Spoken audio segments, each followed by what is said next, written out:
Well, I want to go back. Let's talk about, because when the program, I guess me from outside looking in, when it first got started, it was set up like a vehicle to assist businesses affected by COVID that needed business loans. Can you talk about the work you all have done to help save small businesses? I hate to say the word save, but to stabilize small businesses here in Birmingham, because I see a number 2,853. Say that again. 2,853 businesses. Yeah. That we've been able to do what with? Help about Service Corps members. Yeah. So can you talk about that for me? Yeah.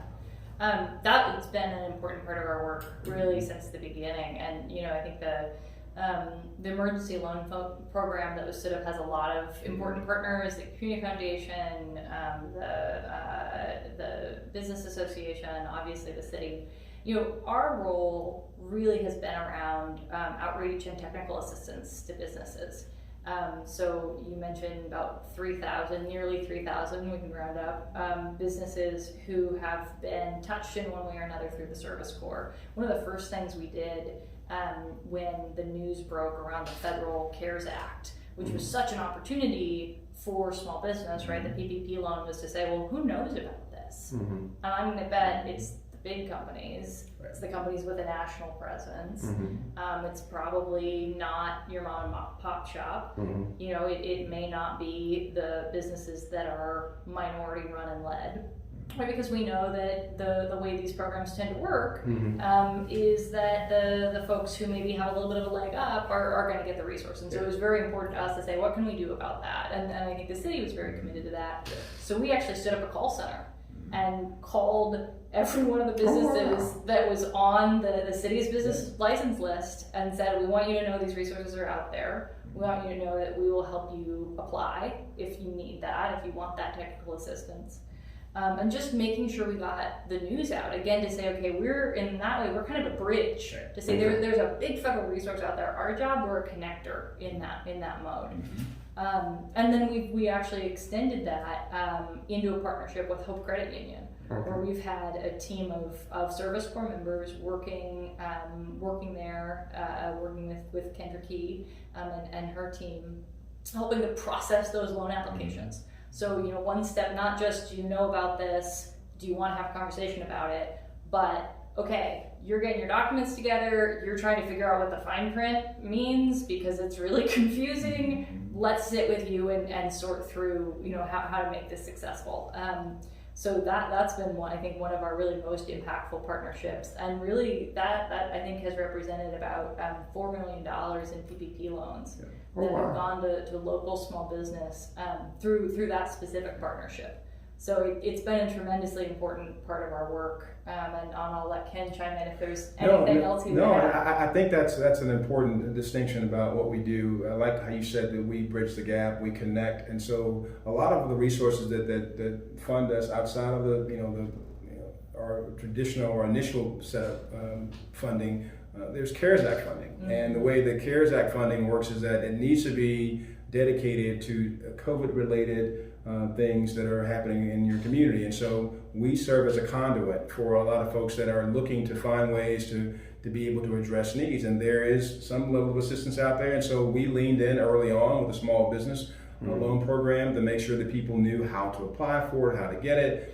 And I think it's important to know, a lot of folks, I get emails sometimes or people reach out to us on our website and they ask, hey, I have this type of business. Can you send me 3 people? Can you give me $1 million? And so I think this gives us a platform to also kind of talk about what we don't do and how it actually works and what our primary focus is.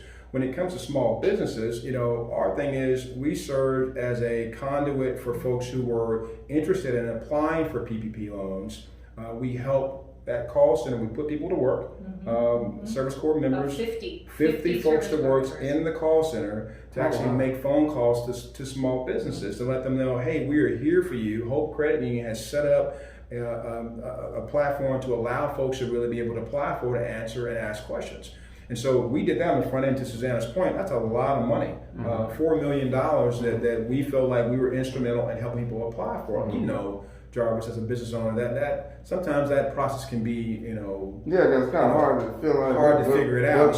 Unless you have an accountant that's on deck, and the Yeah. majority of these businesses did not have an accountant, which that's a whole nother story. Right. Right. You know. So big shout out to Kendra Key over at Hope Credit Union and all of our partners to help support that effort. And so our primary function was helping educate people and give people information and help them navigate a difficult process. Now, beyond that piece, we've also tried to work very hard to. A lot of our nonprofit, we consider those businesses. We've had other engagements and pilot programs where we've worked with all types of entities where we've given people work and we help folks that needed to have additional staff. So we are very proud of the fact that we have a very diverse experience just in the small business sector. And obviously we can talk more about, not only the results that we've gotten there, but the difference that we made in the lives of the folks that actually work there. Well, let's kind of talk about the results. Like, just think so far. Yeah. So, Suzanne, you want to kind of? Yeah, I'll talk a little bit more about the nonprofit program.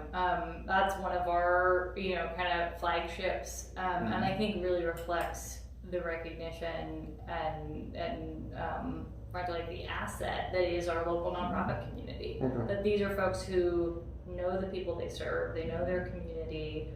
Their clients are going to show up and knock on their door if they're not there. And for us, this is an opportunity to say, okay, our mandate is COVID related, right? That we're saying we're here to build economic resilience. In the first instance, that's about COVID and thinking through the impact of how we come at it from a public health angle, how we think about the economic impact. And so many of our local nonprofits in Birmingham are doing work that's been impacted by COVID or is explicitly COVID related. So we, to date, have partnered with at least 30 nonprofits across the city that are engaged in work serving folks, related to the pandemic. So that's everything from Breakthrough Birmingham, which has, worked on obviously tutoring and education programs. We had some team members that are helping with that shift to virtual, which is a big difference. We've had core members at Grace Klein Community helping with some of their work with, Community Care Development Network. The Offender Alumni Association, I think, has been one of our first. And I know there's a bunch of emerging partnerships that Ken's been really instrumental in. But yeah, I think for us, it comes back to recognizing, we're here, our goal is to empower people. It's to empower service corps members to do the work that's necessary to the community. And it's to help empower some of our local organizations to deliver on their work with a boost in the form of a service corps member, recognizing they know what they're doing, they know the folks they serve. We have the opportunity to say, we have this particular mode that we can help you with and help kind of keep your work going. So that's I think one of the things that I've been most excited about. Yeah, me too, because to me, you get a chance to kill two birds with one stone. You get a chance to provide employment opportunity for people who need it. At the same time, you have a nonprofit out there that has its own unique set of challenges, and they're finding themselves trying to get through this pandemic as well. And their clients that they serve, they're having a harder time meeting their needs. And so we thought, how can we, in the spirit of Birmingham, how can we, have a social impact and at the same time provide employment for people? And so just like Susanna said, we are super excited about what we do with our nonprofits. And to that end, I want to say any nonprofit that's out there that feels like, hey, that's us. We have clients that we're trying to serve, and because of the pandemic, we have a whole new set of challenges that we're faced with. If you are a nonprofit and you want to find out about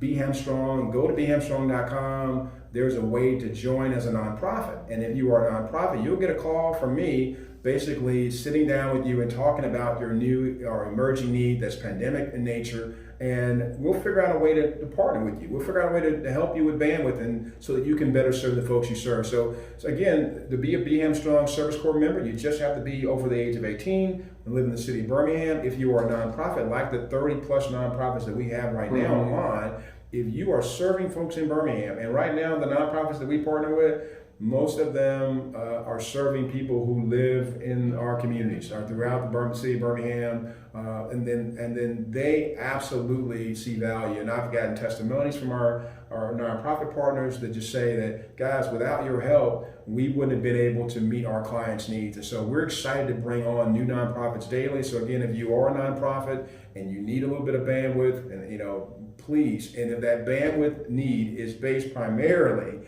on this pandemic and your response to it and things you are now having to face, then give us a call or go to bhamstrong.com or follow us again on Facebook and reach out to us, and we'll be more than happy to set up a time we can come out and help you with those needs. All right, well. Do you know what's happening in Birmingham? Find out now with the all-new What's Happening Birmingham app. Download today on Android, iPhone, and iPad for free. Get info on everything you need to know about local news, events, businesses, restaurants, and more. Visit our website, what'shappeningbirmingham.com, follow us on Twitter at HappeningBham, or call us at 205-538-4508. Download the What's Happening Birmingham app today. What's Happening Birmingham, your source for everything Birmingham.